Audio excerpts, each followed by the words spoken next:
pada saat dilakukan pengawasan memang ada kejadian setting pond yang jebol, dan ini memang menimbulkan pencemaran lingkungan, kekeruan dengan pantai yang cukup tinggi, dan ini PT ASP ini bahkan berada di pulau yang lebih kecil lagi. Jadi ada di Pulau Manuran. Ini foto yang diambil foto drone yang diambil tanggal 28 Mei 2025. Next slide. Ini posisinya.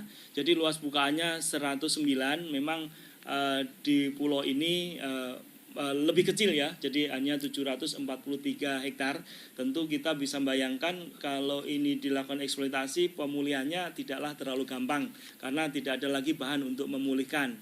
Ini yang kemudian menjadi perhatian kami untuk melakukan review terkait dengan dokumen lingkungan. Jadi yang kami sampaikan tentu berada di batas kewenangan Kementerian LH terkait dengan persetujuan lingkungan. Jadi persetujuan lingkungan yang untuk PT ASP ini diterbitkan oleh Bapak Bupati Kabupaten Raja Ampat nomor 75B tahun 2006. Jadi sampai sekarang dokumen tersebut belum berada di kami. Kami nanti akan minta untuk kemudian diserahkan kepada kami untuk dilakukan review lebih lanjut. Next slide. Ini posisinya teman-teman sekalian. Pada saat dilakukan pengawasan memang ada kejadian setting pond yang jebol, dan ini memang menimbulkan pencemaran lingkungan, kekeruan dengan pantai yang cukup tinggi, dan ini tentu ada konsekuensi yang harus ditanggung-jawabi oleh perusahaan tersebut. Jadi terlihat memang berbeda dengan PT yang satunya. PT yang ini memang agak beberapa penanganan lingkungannya agak perlu ditingkatkan ya. Jadi termasuk manajemen lingkungannya belum dia miliki, sehingga kondisi lingkungannya tidak terlalu baik untuk yang berada di PT ASP ini di Pulau Manuran. Jadi Pulau Manuran ini pulau yang ada di atas tadi, di bagian utara dari kepulauan yang gede, Wagyu. Ini posisinya seperti ini. Jadi ini sudah dikasih juga, sudah diberikan papan penyegelan oleh dari teman-teman penegakan hukum. Next slide.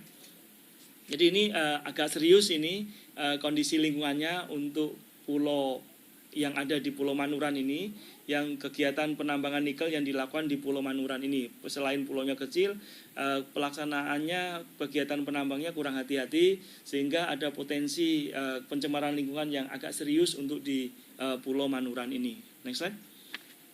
Ini juga telah dilakukan pemasangan pang pengawasan, karena ini sedang kita lakukan tahapannya. Jadi teman-teman sekalian, kalau plang pengawasan itu dilakukan berarti tahapannya sedang berjalan. Mulai dari pengambilan sampel-sampel untuk di lab, kemudian penghadiran para ahli untuk memproyeksikan kerugian-kerugian dan kerusakan lingkungan yang ditimbulkannya, untuk kita simpulkan apakah ini lari kepada penindakan pidana, perdata, ataupun sanksi administrasi pemerintah. Sehingga biasanya diperlukan waktu agak lama, karena mulai dari pengambilan lab, pengambilan sampel, membawa ke lab, menunggu labnya hasil lab, kemudian menghadirkan saksi ahli, karena saksi ahli ini harus bersaksi di pengadilan pada saat diperlukan nanti. Sehingga menghadirkan saksi ahli ini biasanya memerlukan waktu yang relatif lama, karena nunggu waktunya kesempatan beliau dan ahli yang kita datangkan. Sehingga kadang-kadang mulai dari pemasangan plang sampai pengambilan kesimpulan diperlukan 1-2 bulan waktu kita untuk mengambil tindakan terkait dengan pelanggaran suatu kasus lingkungan hidup. Next slide. Ini tindak lanjut yang kami lakukan. Jadi pertama tentu kita akan memerintahkan Bupati Raja Ampat untuk melakukan peninjauan kembali persetujuan lingkungan PT ASP yang berada di Pulau Manuran, karena dokumennya masih ada di dokumen wewengkon Pak Bupati. Kemudian memerintahkan Bupati Raja Ampat untuk melakukan peninjauan persetujuan lingkungan PT ASP yang berada di Wagyu, karena sebenarnya Pulau Manuran ini agak khusus ya. Harusnya secara teknis kalau pulau kecil itu berada di pulau besar, maka pengelolaannya sebagaimana pasal 23 ayat 1 itu mengikuti pulau besarnya. Tetapi ini tidak. Pulau besarnya itu Wagyu itu KSA, Kawasan Suaka Alam, tetapi Manurannya itu APL. Ini memang ada agak khusus sedikit di sini. Seharusnya sih kalau yang pulau gedenya itu ya ini pasti ikut KSA. Namun demikian yang terjadi memang seperti itu. Jadi Manuran itu areal penggunaan lain non kawasan hutan, tapi di Wagyunya adalah KSA. Nah kalau yang berada di KSA tentu kita ingin persetujuan lingkungannya dicabut ya, karena tidak boleh ada tambang di kawasan Suaka Alam yang ditetapkan oleh Bapak Menteri Kehutanan.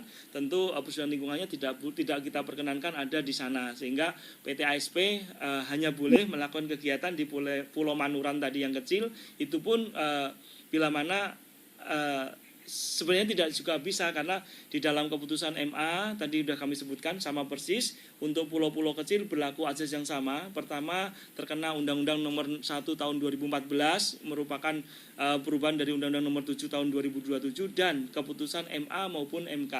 Jadi ini jurisprudensi hukum yang menjadi landasan kita. Namun memang secara saintifik juga keberadaan pulau kecil ini sangat susah untuk kita lakukan rehabilitasi nantinya. Sehingga terkait dengan PT ASP ini, dari kejadian yang telah dilakukan pengawasan lapangan, maka ada indikasi pencemaran dan kerusakan lingkungan yang ditimbulkan, dan akan tentu dilakukan penegakan hukum baik perdata maupun gugatan, baik hukum pidana maupun gugatan perdata, karena kondisi lingkungannya sudah kami rekam seperti itu, sehingga kepada yang bersangkutan harus mempertanggungjawabkan kegiatannya, dan kebetulan berada di dalam zona ataupun ekoregin yang sangat rentan, sehingga kehati-hatian kita menjadi sangat penting. Untuk itu maka kegiatan yang akan kita lakukan terkait dengan ini, karena ini sudah berjalan proses hukumnya, kita sedang menuju ke sana, pengambilan sampel untuk menghadirkan para ahli untuk mengambil langkah-langkah terkait dengan penegakan hukum pidana maupun perdatanya. Ini untuk yang di Pulau Manuran, jadi yang di bagian utara dari Pulau Wagio. Next slide. Untuk PT KS